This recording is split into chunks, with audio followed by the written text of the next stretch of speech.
प्रणाम।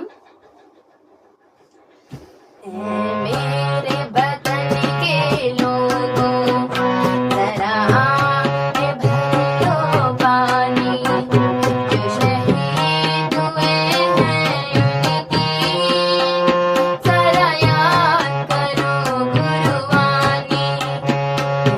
मेरे वतन के लोगों जरा आंखें भर लो पानी, जो शहीद हुए हैं उनकी जरा याद करो कुर्बानी।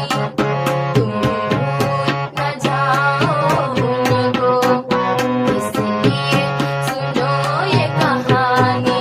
तुम भूल न जाओ उनको, इसलिए सुनो ये कहानी।